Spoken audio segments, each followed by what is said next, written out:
The ship moved slowly through the darkness of space. Ambassador stood at the viewing window and watched the yellow star grow brighter. After 3,000 years, someone was finally returning to the Sol system. His four arms were folded tightly against their chest. This was a sign of worry among the people. Their insect-like eyes reflected the distant light of the sun that humans called Sol. "We will arrive at the third planet in 6 hours," the ship's captain announced. Nodded but said nothing. The Galactic Collective had sent them on this mission with clear instructions. Go to Earth, see what remains, report back. 3,000 years ago, the Collective had made a difficult decision. Humans were too dangerous. They fought each other constantly. They destroyed their own world. They could not control their emotions or their weapons. So the Collective had built a barrier around the Sol system. No ships could enter or leave. Earth was cut off from the rest of the galaxy. Most species in the Collective believed humans were now extinct. Others thought they had fallen back to primitive times, living in caves and fighting with sticks. Did not know what to expect, but they were afraid of what they might find. The hours passed slowly. Reviewed the old records about humans. The images showed creatures that looked soft and weak. They had only 2 arms, 2 legs, and strange hair on their heads. But the records also showed their weapons, their wars, and their anger. These soft creatures had been responsible for terrible violence. "Ambassador," the captain's voice came through the speaker, "we are approaching Earth, but there is something strange." Hurried to the control room.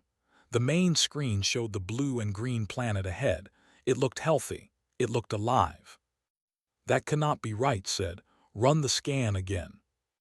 The captain shook their head. "I have run it 5 times. The planet has a stable atmosphere, clean water, large areas of vegetation. And Ambassador, there are cities." Felt their hearts beating faster. They had 3 hearts and all of them were racing now. "Cities, how advanced?"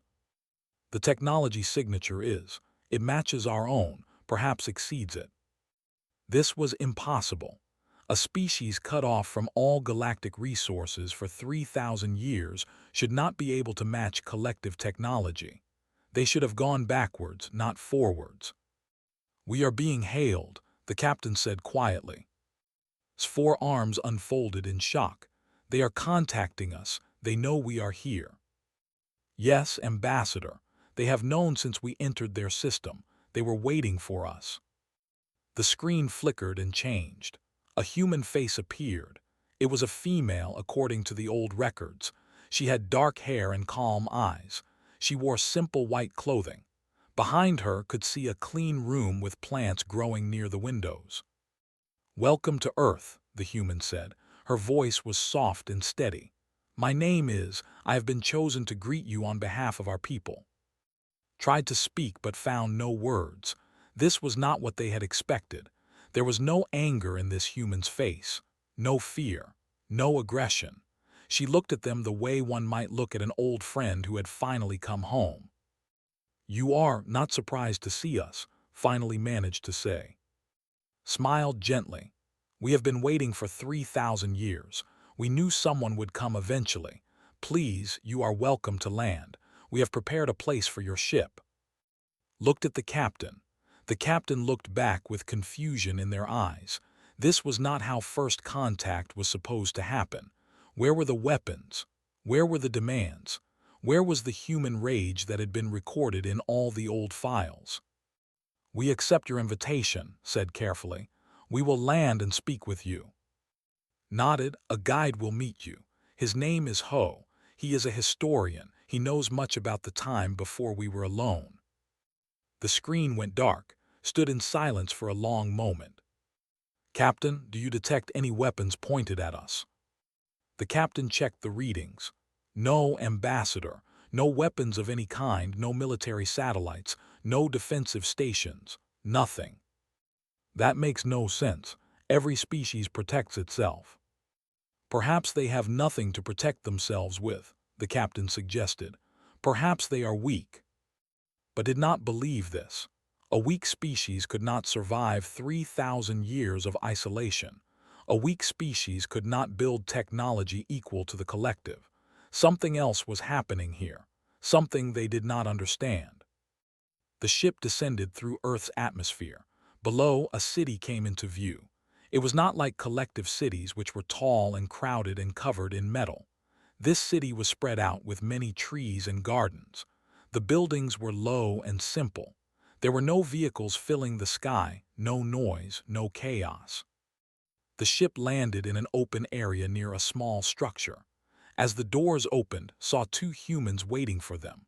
One was the woman from the screen. The other was a man with gray hair and kind eyes. This must be Ho. Stepped out of the ship. The air was clean and warm. Birds were singing somewhere nearby.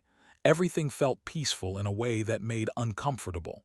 Peace, in their experience, was usually hiding something.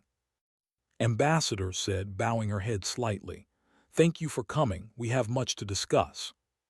"Yes," agreed. "I have many questions. Your people were cut off from the galaxy because you were considered dangerous. Yet you show no anger about this. You show no resentment toward the collective for abandoning you." And Ho looked at each other. Something passed between them, some understanding that could not read. "We remember why we were abandoned," Ho said. His voice was deep and calm. "The collective was right to fear us. We were violent, we were unstable, we were destroying ourselves." "And now?" asked. Ho smiled.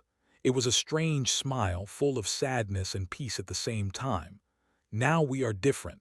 3,000 years is a long time, Ambassador, long enough to change, long enough to learn." "Learn what?" Stepped forward. "Perhaps it would be easier to show you. Will you visit our world, see how we live? We will hide nothing from you." Considered this. Their mission was to observe and report. This was exactly what they needed to do. "I accept, but I warn you, I will be watching closely. The collective sent me to find the truth about what happened to humanity." Nodded peacefully.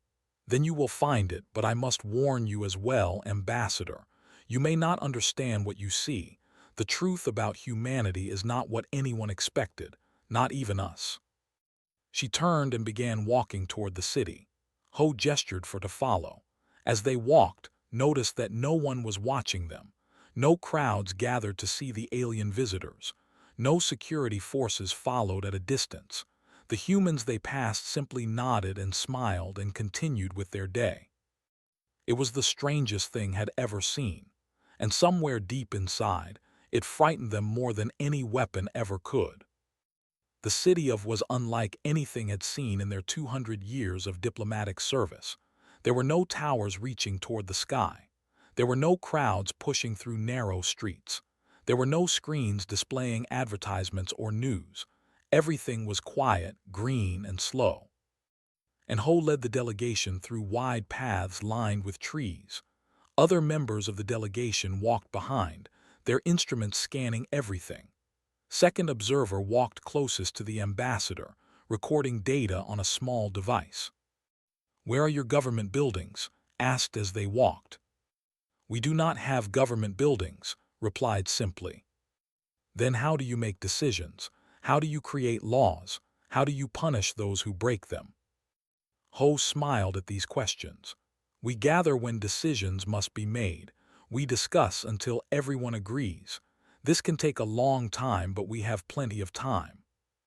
"And punishment?" asked, their scientific curiosity overcoming their caution. "We have not needed punishment for many centuries," said. "When someone causes harm, they meet with those they have hurt. They talk, they understand, they change." And exchanged looks. This sounded impossible. Every species in the galaxy had crime. Every species needed laws and punishment. It was simply how intelligent beings worked. A young woman approached the group. She had a warm smile and moved with the same peaceful calm that all the humans seemed to share. "This is," said. "She will be your guide for the rest of your visit. She knows this city very well." Bowed her head in greeting. "Welcome to, it means sky in our old language. Please follow me. I will show you how we live." And Ho left to attend to other matters. led the delegation deeper into the city. They passed homes with open doors. They passed gardens where people worked slowly, carefully, with no urgency. They passed children playing quietly in the shade of great trees. "How many people live in the city?" asked. "About 200,000, replied. "And on all of Earth?" "Approximately 800 million. Made a surprised sound. "That is very few. Before the isolation, Earth had billions of humans." Nodded sadly.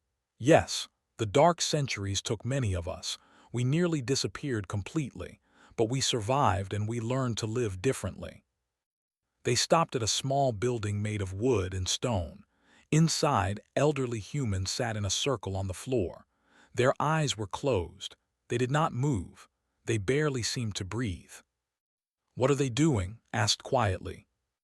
"Practicing," said. "This is how we spend much of our time, in stillness, in silence." "They are just sitting there, doing nothing." Smiled. "They are doing the most important thing. They are learning to be present, to exist without wanting, without fearing, without grasping." Had been running scans since they entered the building. Now they grabbed arm with sudden urgency. "Ambassador, look at this data. These humans are showing brain activity that I have never seen in any species. They are partially in a meditative state, but also fully aware. It is as if their minds are operating on two levels at once." Studied the readings. They did not fully understand the science, but they could see that something unusual was happening. "And their ages," continued, their voice shaking slightly. "I am reading cellular data. These individuals are old, very old. One of them appears to be over 900 years old." "That is impossible," said. "Humans lived only 70 or 80 years in the old records." Had been listening. She did not seem surprised or concerned by their discovery. "We live longer now," she said simply. "The practice changes us.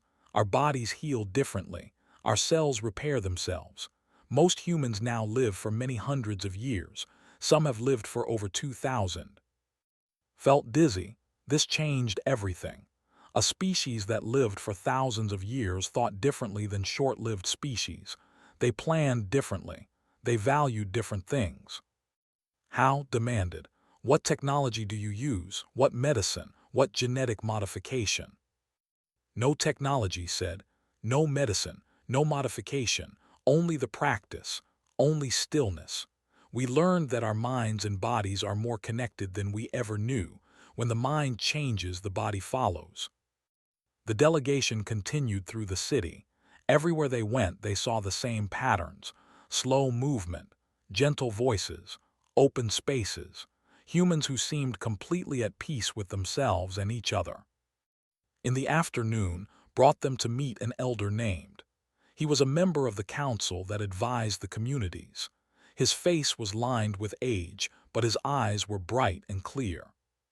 "You have questions," said as they sat together in his garden. "I can see them filling your mind. Ask what you wish to ask." Leaned forward. 3,000 years ago, your species was considered the most dangerous in the galaxy. You fought constantly. You built terrible weapons. You nearly destroyed your own world. Now I see no weapons, no soldiers, no anger. What happened?" Was silent for a long moment. He looked up at the sky, then back at. "After the barrier was raised, we were alone. For the first few centuries, nothing changed. We continued to fight. We continued to destroy. Wars spread across the planet. Billions died. Civilization collapsed. We fell into darkness." "What stopped the wars?" asked. "We nearly went extinct," said quietly. "Only 50 million of us remained. We were scattered, broken, and terrified. And in that terrible moment, some of us asked a question that had never been asked before. We asked, what are we doing wrong? Not who is to blame, not how do we win, but what is wrong with us that we keep destroying everything we touch?" Listened carefully. This was important. This was what the collective needed to understand. "The survivors gathered," continued. "They searched through all the old wisdom. They found traditions of stillness that had existed for thousands of years but had been ignored by most of humanity, and they began to practice, to sit, to breathe, to wait. "That is all?" asked. "You sat and breathed and that changed everything." Smiled. "It sounds simple. It is simple. But it is also the hardest thing a being can do, to sit with yourself, to face your own fears and angers without running away, to wait without demanding that the universe give you what you want. And this changed your biology, extended your lives." "We did not expect that," admitted. "It happened slowly over many generations. As our minds became more still, our bodies began to heal in new ways. We do not fully understand why. Perhaps the old humans were so full of stress and fear that their bodies wore out quickly. Without that burden, we last longer." Had more questions about the science, about the biology, about the exact processes involved, but could not give scientific answers. The humans had not studied what happened to them. They had simply let it happen. As the sun began to set, led the delegation back to their ship, walked in troubled silence. Everything they had seen challenged what they believed about the universe. "You are worried," observed. "I am confused," admitted. "My people, the collective, we use technology to solve problems. We use laws and punishment to control behavior. You have abandoned all of that. You have changed yourselves from the inside. I do not know what to think." Stopped walking. She looked at with gentle eyes. "You do not need to understand us today, Ambassador. We waited 3,000 years. We can wait a little longer for you to find your answers." That night sent a long message to the collective. They described everything they had seen: the peaceful cities, the extended, the strange practice that seemed to change human biology itself. At the end of the message included a warning. "The humans are not what we expected. They may be more dangerous now than they ever were before, not because they want to harm us, but because they have become something we cannot control or understand." Did not know it yet, but that message would start a chain of events that would shake the entire galaxy. The Council of Elders met in a building that was older than most civilizations in the galaxy. It had been rebuilt many times over the centuries, but its purpose had never changed. This was where the oldest and humans gathered to discuss important matters. Had been invited to attend. The delegation sat on cushions along one wall, watching as humans who had lived for hundreds of years took their places in a circle. The oldest among them was a woman named. According to the records had gathered, she was 1,847 years old. She had been alive when the barrier was first raised. She had witnessed the dark centuries and the transformation that followed. His face was peaceful, but her eyes held depths that could not fathom. What must it be like to have lived so long, to have seen so much change? "Ambassador," said, her voice soft but clear, "you have asked many questions during your time here, but you have not asked the most important question yet." "What question is that?" asked. "You have not asked what we felt when we were abandoned. You have not asked if we suffered." Shifted uncomfortably. "I assumed you would not want to discuss such painful memories." Smiled gently. "Nothing is too painful to discuss. Pain is only suffering when we run from it. When we face it, it becomes our teacher." She closed her eyes for a moment, and when she opened them, her gaze was distant. "I was 93 years old when the barrier was raised. I remember the day clearly. Our scientists detected the energy field surrounding our system. Ships that tried to leave were destroyed. We were trapped." "What happened then?" asked, leaning forward with interest.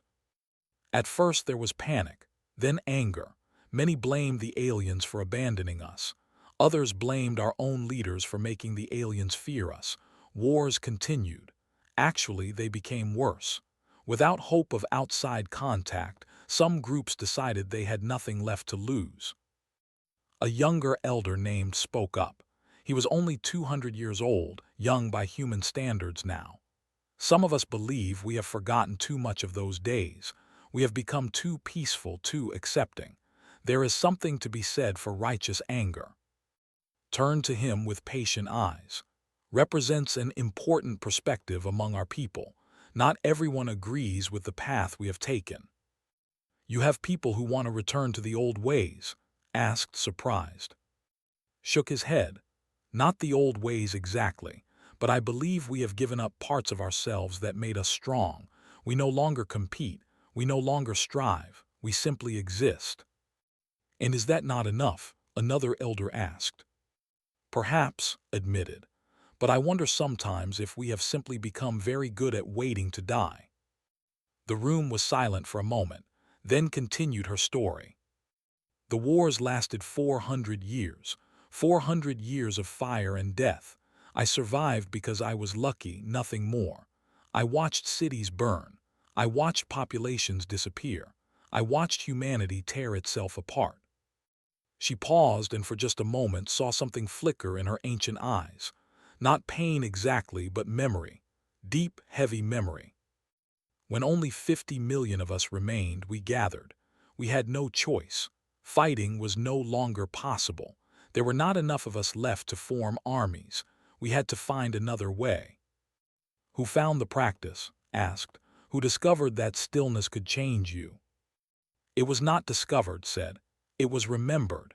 Humans had traditions of meditation and stillness for thousands of years, but they had always been practiced by small groups.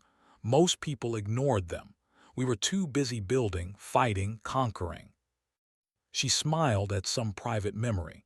In our desperation, we looked at everything we had forgotten, and we found the old teachers, their writings, their methods. We had nothing else to try, so we tried. And it worked immediately? Asked. No, not at all. The first generation who practiced saw very little change, but they passed the knowledge to their children who practiced from birth, and those children changed slightly. Then their children changed more. Each generation went deeper into the stillness. A generational transformation, murmured, making notes. Gradual biological adaptation driven by consistent mental practice. You can use whatever words you like, said kindly.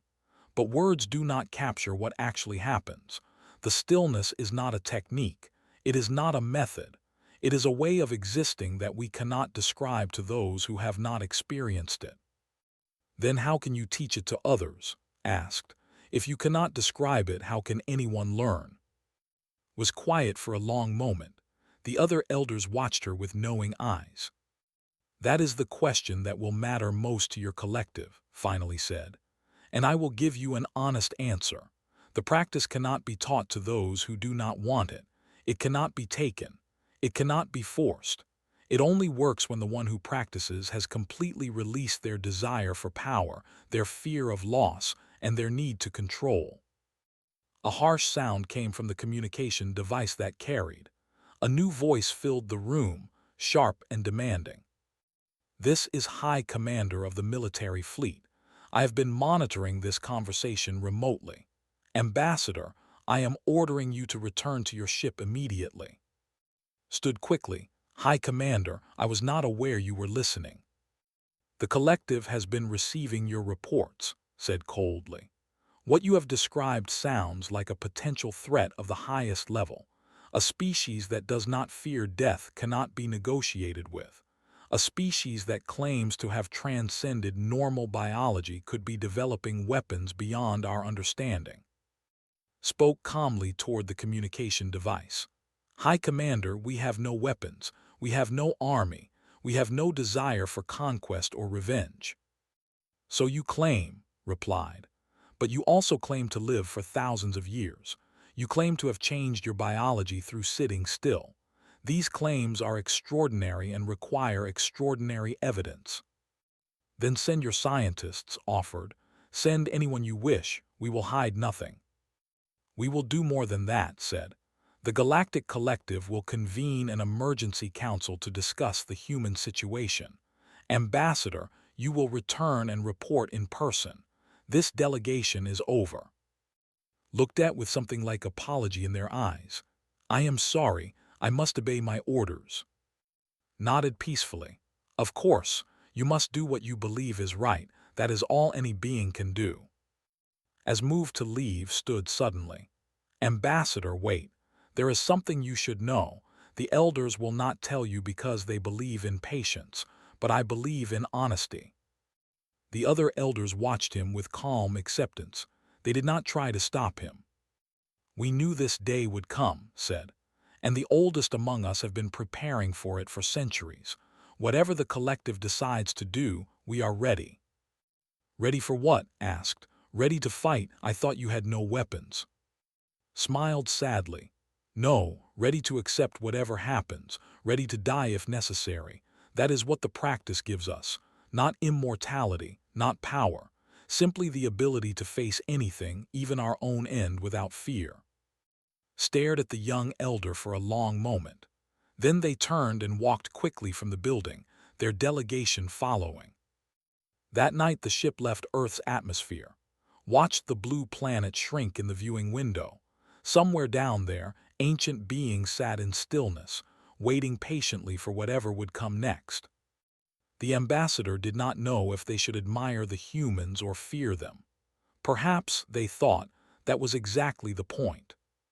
The Galactic Collective headquarters floated in the empty space between three star systems.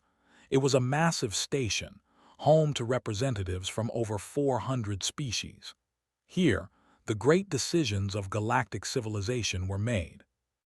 Today, the central chamber was filled with tension. Representatives from every major species had gathered for an emergency session. At the center of the chamber, holographic displays showed images of Earth, its cities, and its strangely peaceful people. High Arbiter presided over the gathering, was ancient even by galactic standards, a member of the species who could live for 10,000 years. Their gray skin was covered in patterns that shifted with their mood. Right now, those patterns showed deep concern. Ambassador said, their voice echoing through the chamber, "Present your findings." Stood before the assembly.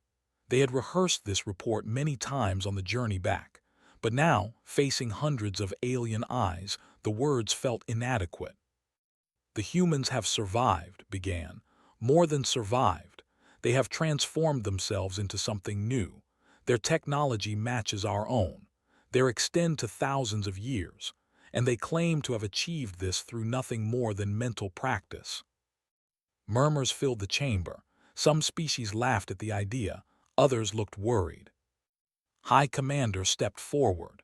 The military leader had been waiting for this moment. "Let me add to the ambassador's report," said sharply. "The humans show no aggression because they have no need for aggression. They do not fear death. They do not value material gain. They cannot be threatened, bribed, or negotiated with in any normal way. They are, in effect, beyond our control."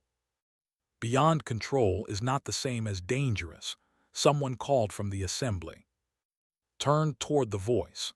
A species that cannot be controlled is the definition of dangerous. How do we make treaties with beings who do not care if they live or die? How do we threaten them if they do not fear destruction? How do we trust them when their minds work in ways we cannot understand? The debate continued for hours. Some representatives argued that the humans should be welcomed back into galactic society. They had clearly solved problems that plagued every other species. Their peaceful nature could be an example to all. Others supported, the humans were unknown, unpredictable, potentially the greatest threat the galaxy had ever seen. While the debate raged, a small ship arrived at the station. A single human stepped off and walked calmly through the crowded corridors. Her name was, and she had been chosen to speak for humanity. Guards followed her at a distance, weapons ready, but moved as if she were walking through a quiet garden. Nothing in her manner suggested worry or fear. When she entered the council chamber, silence fell. Every eye turned to the human woman in simple white clothes who stood before the most powerful beings in the galaxy. High Arbiter studied her carefully. "You are the human representative." "I am," she replied. Her voice was soft but carried clearly through the chamber. "I have come to answer your questions and hear your concerns." stepped toward her aggressively. "We have many concerns. Your species was isolated because you were dangerous. Now you claim to have changed. How do we know this is not a deception? How do we know you are not building weapons in secret, waiting for a chance to take revenge?" Looked at with calm eyes. You could come to Earth and search every building. You could scan every human mind. You would find no weapons and no plans for revenge. We have spent 3,000 years learning to let go of anger. We have no desire to harm you. "And what do you desire?" asked. "Very little," said honestly. "We desire to exist peacefully, to continue our practice, to watch the stars and tend our gardens.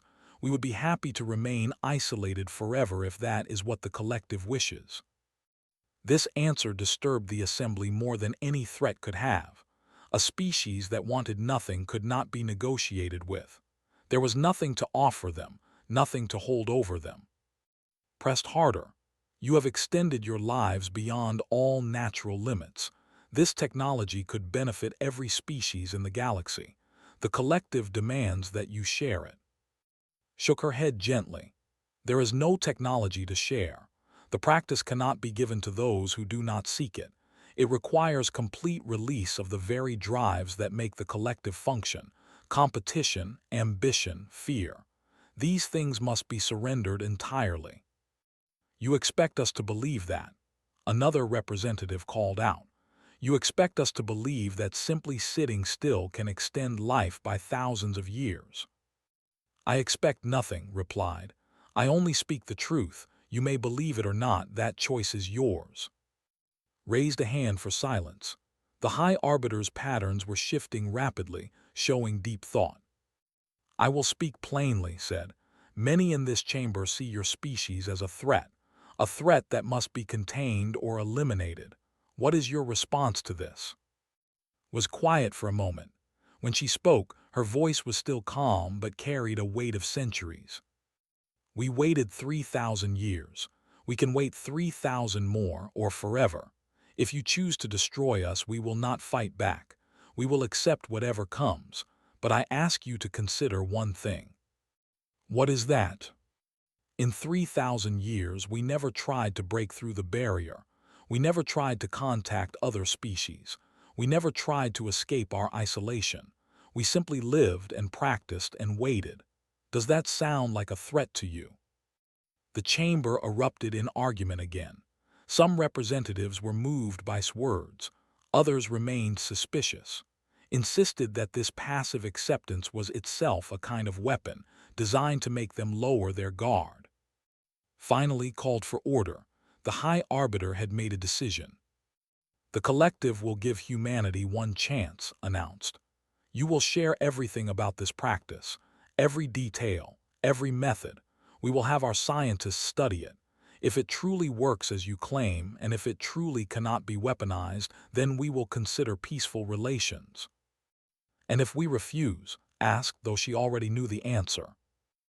Patterns darkened. "If you refuse, or if we find any evidence of deception, Earth will be destroyed.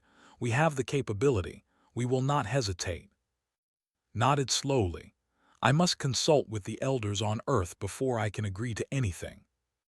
"You have one day." Was escorted to a secure room on the station.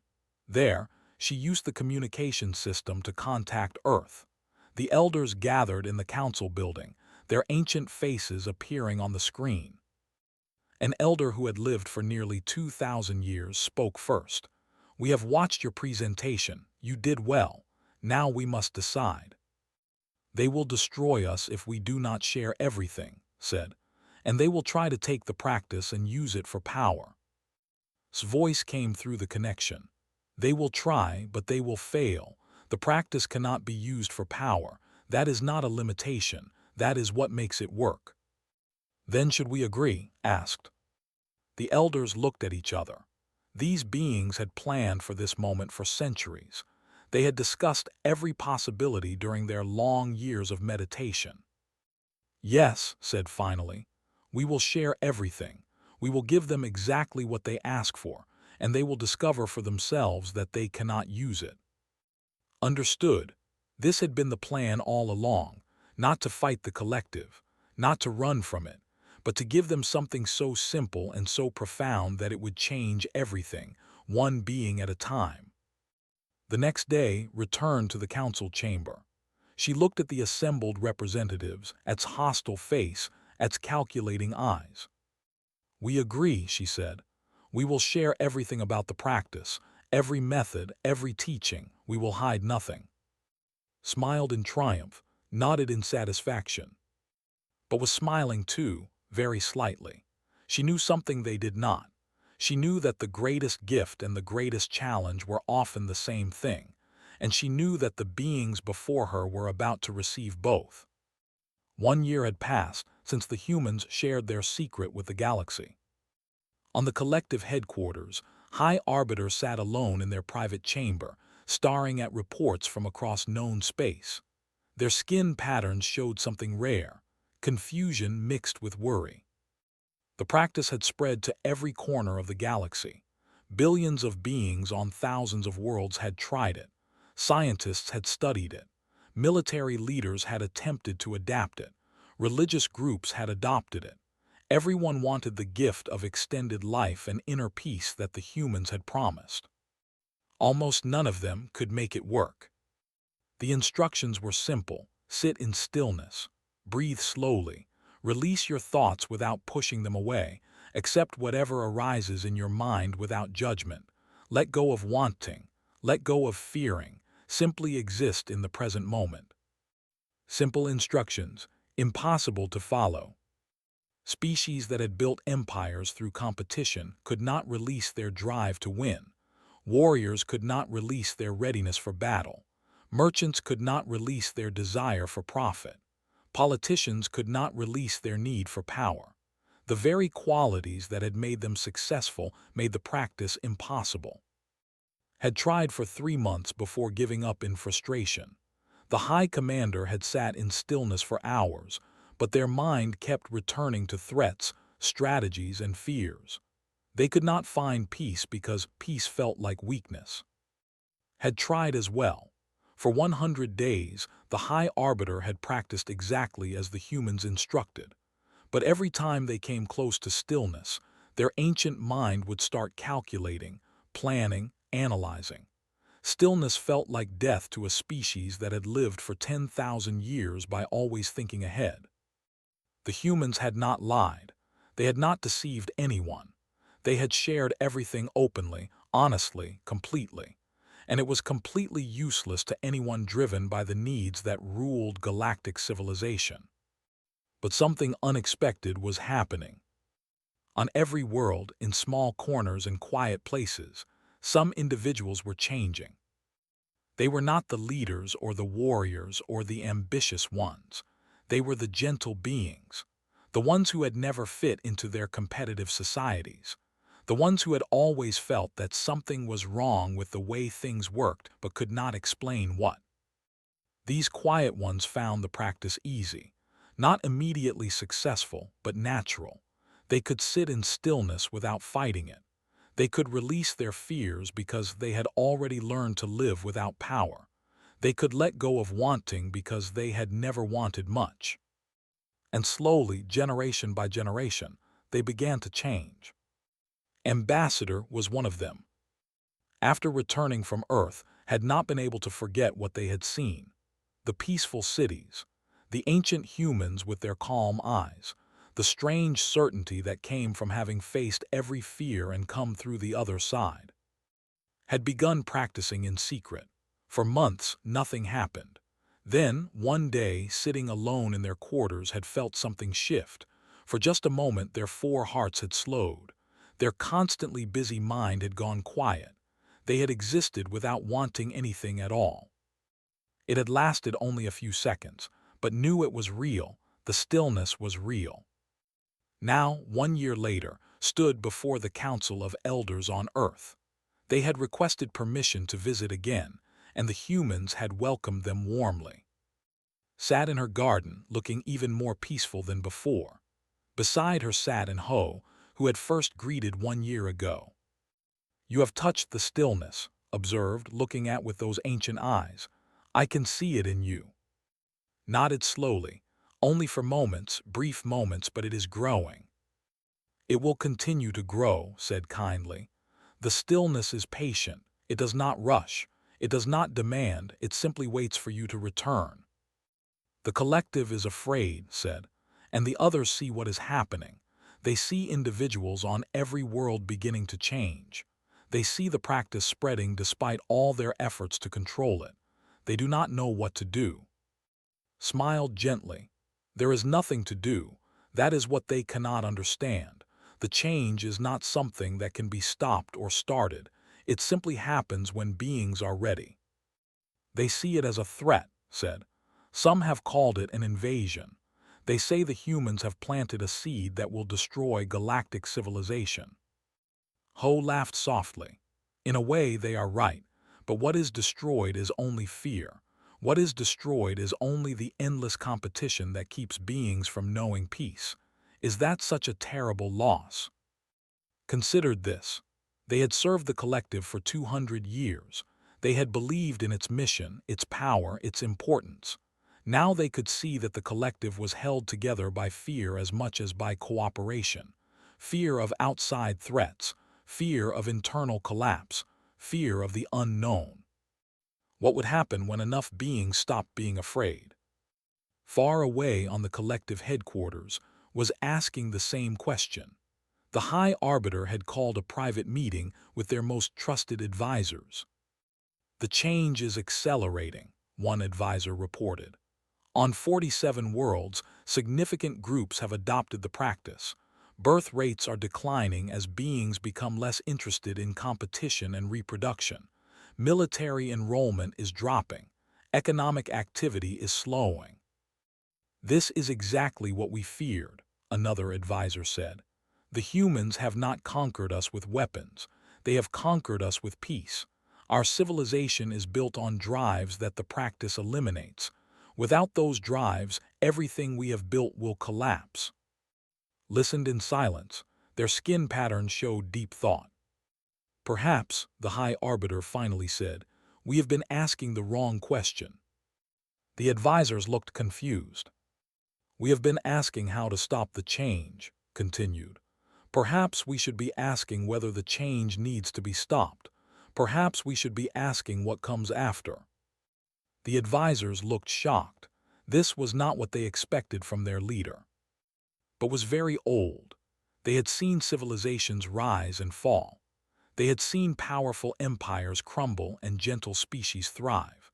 And they had begun to wonder in their private moments whether their own life of 10,000 years had been missing something important. On Earth stood before a gathering of representatives from across the galaxy. Some had come seeking the practice. Others had come seeking answers. All of them were looking at humanity with new eyes. You cut us off because we were violent and unstable, said, her voice calm and clear. You were right. We were everything you feared. We were destroying ourselves and we would have destroyed others. She paused, looking at the beings before her. But we learned something in the silence, 3,000 years alone with nothing but ourselves. We learned that the enemy was never outside us. The enemy was the fear we carried within, the anger, the need to control. Once we faced those things, once we truly sat with them and let them go, everything changed. An alien representative called out, but what about ambition? What about progress? What about all the things that drive civilization forward? Smiled. Those things do not disappear. We still build, we still create, we still grow. But we do it from joy, not from fear. We do it because creation is beautiful, not because we are afraid of being left behind. The difference may seem small, but it changes everything. Another voice asked, what happens now? What happens when enough of us change? It was who answered, rising from her place among the elders. She walked forward slowly, her ancient body still strong after 18 centuries of life. We do not know, said honestly. We have never known what comes next. That is the final lesson of the stillness. The future is not something to be controlled or predicted. It is something to be met with open hands and open hearts. She looked at the assembly with eyes that had seen everything humanity had to offer, from its worst darkness to its greatest light. We are not here to conquer you. We are not here to change you against your will. We are only here to show you that you can put down your burdens whenever you choose. The choice was always yours. It always will be. The gathering ended. Some beings left with new hope, others left with new fears, but all of them left changed in some small way by what they had heard. That evening sat in her garden as the sun set over Earth. A child from one of the learning communities came to visit her, as children often did. Elder, the child asked, sitting beside her in the grass. What were the stars like before we were alone, before the barrier? Smiled at the memory. Loud, she said, beautiful, afraid. The child thought about this, and what are they like now? Looked up at the sky, where the first stars were beginning to appear. Somewhere out there, beings on 1,000 worlds were sitting in stillness for the first time. Some would fail. Some would try again. Some would find what they were looking for. Learning, said softly, just like us, just like everyone, always learning. The child nodded, satisfied with this answer. They sat together in comfortable silence as night fell over the garden and the stars came out, one by one, filling the darkness with light.